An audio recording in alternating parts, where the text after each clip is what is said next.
soy Paola Harris y este es un programa que realmente me apasiona porque me hace recordar mi temporada viviendo en Roma, Italia.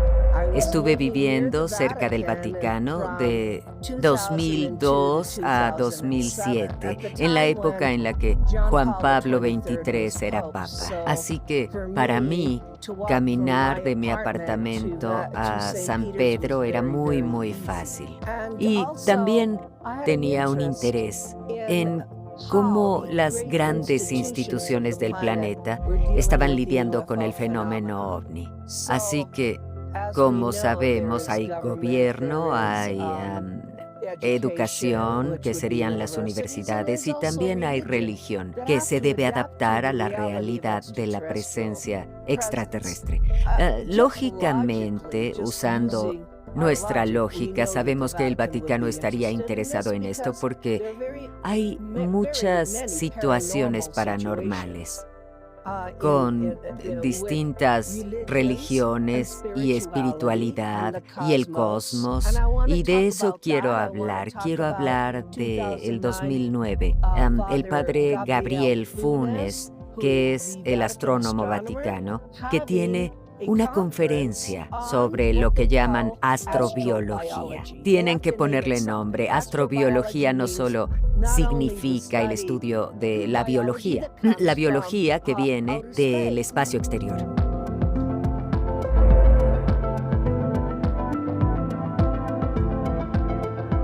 Ahora, sí hablan yo creo que hablan de pequeños microbios y pequeñas, células y, lo que hay en las rocas que traen de la luna, pero no.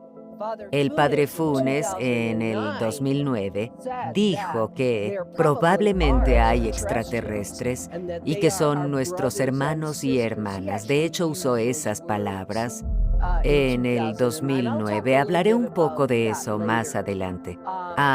Pero para mis recuerdos personales, viví muy cerca de Monseñor Corrado Balducci, que era un nuncio que tenía un programa de radio y hablaba de extraterrestres.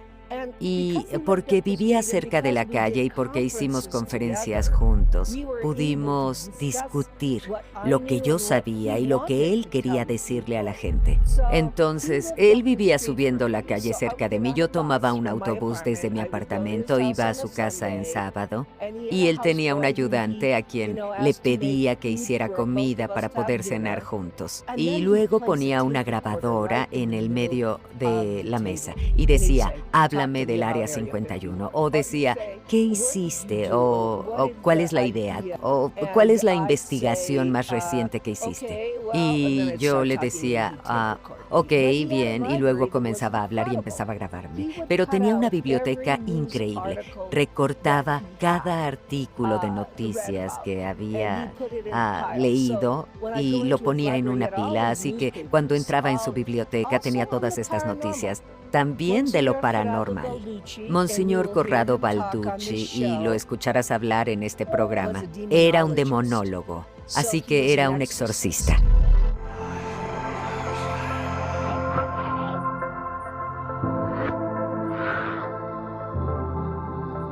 Sus famosas palabras eran: el demonio no tiene nada que ver con los ovnis. Fue muy importante porque viene de alguien que trabaja en el Vaticano, alguien que ha hecho muchos estudios sobre ovnis, pero también es demonólogo. Estaba interesado en lo paranormal. Para mí fue muy interesante hablar de esto con él, porque muchas personas que dicen que han sido abducidas, muchas personas que dicen que han sido expuestas a criaturas o a seres, y yo digo, sí, porque hay muchos niveles de realidad. Si el demonio existe y las entidades negativas existen, estás exorcizando energías negativas, esos no son extraterrestres, no son E.T. Esta es una experiencia que no es extraterrestre. Estás teniendo una experiencia negativa porque por algún motivo puede que tú lo atrajeras. Y si jugamos con cosas negativas, lo que pasa es que vamos a y invitarlo a entrar. Y no es parte de... para mí y para Monseñor Balducci, no fue parte de las visitas extraterrestres. Él, como yo pensaba, son personas. Y luego dijo, son palabras famosas, él dijo, Dios creó ángeles y humanos, pero hay algo entre ambos. Y lo que quería decir con eso fue que en el medio había personas evolucionadas. No somos tan evolucionados. Él diría, no, él dijo, hay una ladera de evolución de los ángeles y los humanos. Él dijo, estamos en el fondo del barril, estamos en el fondo de esta ladera. Él dijo, y la razón es porque sabemos cómo actuar mal. Distinguimos el bien y el mal y elegimos actuar mal. Es un argumento filosófico del que creo que todos deberíamos hablar.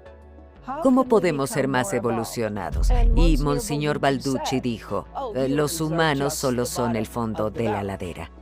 Y él realmente yo creo que hubiera amado conocer a un extraterrestre, pero lo que hizo para nosotros en la comunidad extraterrestre fue hacer un argumento del que podemos hablar, hacer algo que podíamos discutir. Y porque era del Vaticano y porque era un nuncio, él también pudo hablar de eso de una manera espiritual. No era algo que no discutías.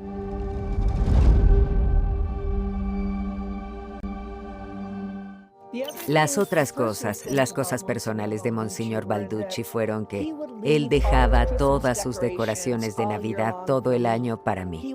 Él no me llamaría Paola, me llamaría Aris. Aris, mira las decoraciones de Navidad, las dejé todas para ti. Así que él tenía un carácter, una personalidad hermosa, como un niño.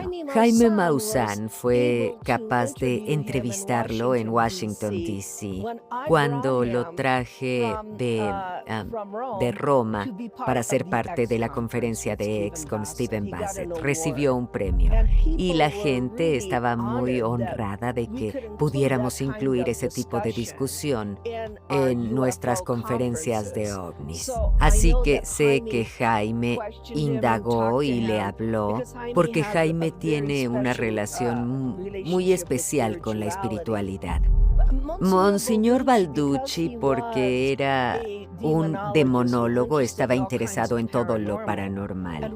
Y tenemos que ver que él también estaba estudiando esto y me dijo que en la Biblia, Jesucristo, fue mencionado como Rey del Universo 66 veces. Si es Rey del Universo, no es solo Rey del planeta Tierra. El universo tiene muchos planetas. Dijo que eso era una prueba, estaba en la Biblia. Así que 66 veces que Padre Pío, a quien también conocí, que es un santo muy especial, franciscano, también discutió que había vida en otros planetas. Y el asunto con Padre Pío, porque me interesaba mucho, porque estudié su vida y lo conocí en San Giovanni Rotondo, lo conocí cuando tenía 15 y luego quise ver su cuerpo después.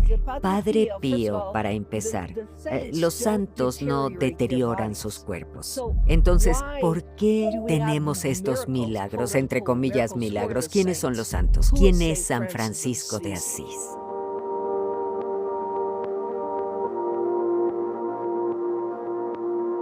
¿Por qué estaba San Francisco involucrado con animales y hablaba con animales? ¿Quién era realmente?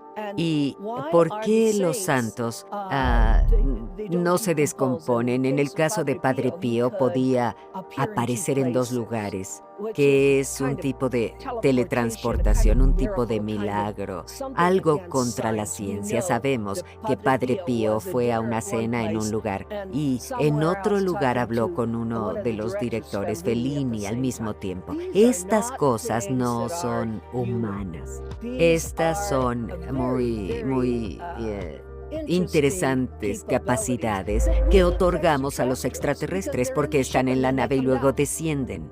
Se teletransportan, atraviesan la pared.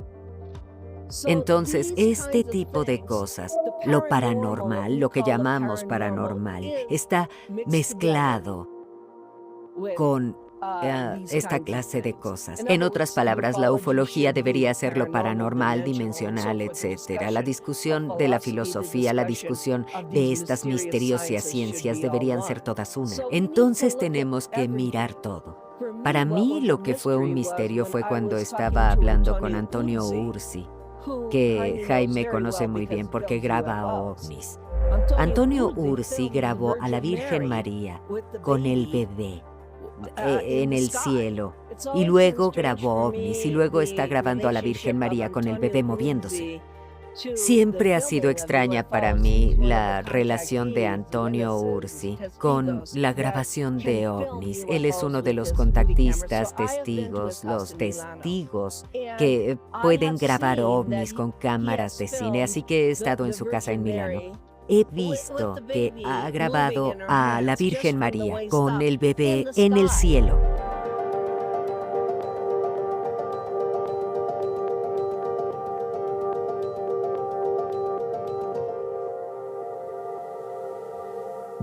¿Cómo lo filma? ¿Y qué representa eso en la ufología? Porque el 90% son ovnis durante el día y luego la Virgen María con el bebé. 2 años antes de irme a verlo, estaba haciendo planes para venir y ver su grabación en Milano. Y en el 2023, el mes antes de irme, grabó todo un rosario con la cruz en el cielo. ¿Qué quiere decir? Y le dije a Antonio, ¿cómo podrías grabar el rosario? Y dijo, porque estaba pensando en ello. Y estaba en negativo, no solo estaba en su cámara. Entonces, estos llamados milagros dependen de cuál es el mensaje y de quiénes son estas personas. En mi vida siempre me he preguntado quién era San Francisco de Asís, porque representa la paz. Y la finalidad es venir juntos en paz. Entonces, Monseñor Balducci y yo teníamos conversaciones increíbles sobre la evolución de la humanidad. Y él encontraría todas estas instancias en la Biblia, en Padre Pío, en Giordano Bruno, en diferentes filósofos que automáticamente dicen que hay muchas personas en todo el cosmos. Hay muchas mansiones. Sabes, Dios creó mansiones que serían planetas y que podrían ser inhabitadas y tal vez estén viniendo aquí para que podamos aprender de ellos. El Padre Pío dice, ¿crees que solo nuestro pequeño mundo glorifica y ama a Dios? Muchísimos planetas y seres que existen deben glorificar a Dios. Así que estoy muy agradecida con Monseñor Balducci por venir a Washington, D.C. Él fue nuncio en Washington, D.C. porque de una manera indirecta representa al Vaticano. Y de una manera indirecta le da permiso a la gente de mirar esto en un espectro intelectual más amplio. Y también hay referencias en el Corán y en la Iglesia mormona, en el protestantismo, que tienen que ver con el hecho de que tal vez hay otros planetas, tal vez hay otras personas que Dios creó. Sería realmente una idea estúpida creer que solo creó un planeta con seres humanos y que estos seres humanos no han crecido aún, no han evolucionado. Hemos tenido muchos mensajes, muchos avatares y muchos maestros.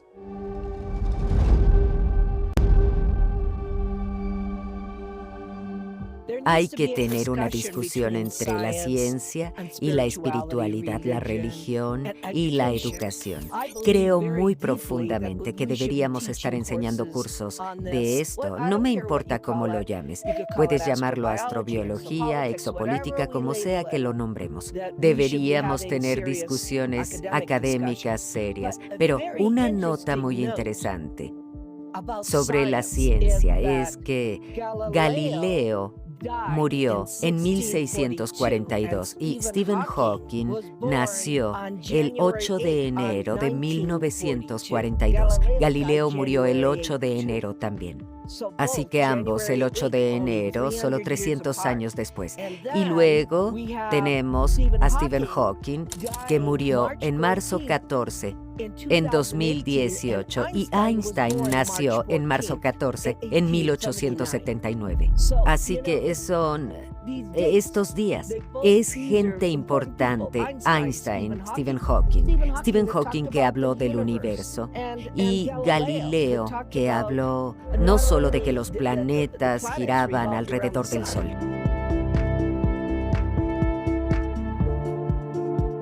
Él era un inventor, era un astrónomo que miró a las estrellas. Estas personas son científicos y también son filósofos, y es muy importante. Ahora, ¿qué está haciendo el Vaticano ahora? El 2009 fue un año muy interesante. Sabía que el padre Funes ya había hablado sobre el Observatorio Vaticano en Arizona. Todos conocen ese observatorio, está en Arizona. De hecho, está en la Tierra India, en Arizona. Pero hay un artículo que Mark Kaufman escribió para el Washington Post que dice, y es muy interesante, dijo que el padre José Funes, un astrónomo jesuita y es de Argentina, director del Observatorio Vaticano de siglos y la fuerza dirigida detrás de esta conferencia, en noviembre de 2009, sugirió en una entrevista el año pasado que la posibilidad de hermanas y hermanos, me alegra que dijo hermanos y hermanas extraterrestres, no representa ningún problema para la teología católica. Como la multiplicidad de criaturas existe en la Tierra, o sea, hay todo tipo de criaturas, diferentes animales, diferentes especies. Dijo que existen en la Tierra, así que también otros seres inteligentes son creados por Dios. Esto no conflictúa con nuestra fe, porque no podemos poner límites en la capacidad creativa de Dios. Esto es lógico. Pero esto fue en una conferencia que tuvieron sobre lo que llaman astrobiología. Entonces, lo que realmente significa la astrobiología es que científicos, teólogos y personas espirituales se unen para hablar de esto. Y parte de mí piensa, ¿para qué se están preparando? Porque tenemos fotografías de ovnis sobre el Vaticano, especialmente en los años 50, en forma de cruz. Tengo una fotografía en forma de cruz sobre St. Petersburg, Florida, antes del huracán Katrina. Y no creo que los extraterrestres sean católicos, necesariamente. Creo que usamos ese símbolo. Y ellos estaban avisando sobre el huracán. Entonces, la Iglesia Católica no es la única institución preparándose para lo que sería un evento mundial. No puedes controlar si tienes 10 ovnis sobre el Vaticano, o 10 ovnis sobre la Casa Blanca, o en 1952 el vuelo de la capital que todos vieron fotografiado. No puedes controlar las acciones de los ovnis. Entonces, ¿cómo lo explicas? ¿Cómo vas a explicar esto? Por ejemplo, la Astrobiología Nacional es una institución que se fundó en 1998 y que asignó una reunión de científicos, líderes religiosos y filósofos en febrero para dialogar sobre las implicaciones sociales de los contactos. Porque, ¿qué sucede si esto se convierte en una realidad? Y está preparando una hoja de ruta semioficial de cuestiones sensibles que necesitamos abordar si la presencia de extraterrestres se divulga. Este es un problema para estas instituciones. Y no fue un problema para Monseñor Balducci. Y no fue un problema para los periodistas. No es un problema porque tenemos los datos. La aparición de fotografías sobre San Pedro, la aparición de fotografías sobre la capital en 1952. Pero lo que necesitamos hacer es mirar cómo esto cambia la vida de un ser humano que es adoctrinado con ciertos dogmas. Si tiene ciertas creencias, entonces tenemos que hacer lo que dijo el Dr. John Mack. Dijo que necesitamos cambiar nuestra visión del mundo, lo que significa que debemos cambiar la forma en que pensamos. En mi libro Connecting the Dots, en sus últimas palabras, el Dr. John Mack, un psiquiatra de la Universidad de Harvard, dijo que también quien nos visite necesita saber lo mágicos y maravillosos que somos, que no somos el virus del universo, que podemos ser parte de una federación de la vida creada por Dios. Ahora mismo la forma en que nos ven es aún hostil, aún luchando, aún matando, aún con un comportamiento infantil. No es muy, podríamos decir, evolucionado en la conciencia. Y por supuesto debemos unirnos como uno. Necesitamos cambiar nuestro pensamiento y debe empezar con nosotros.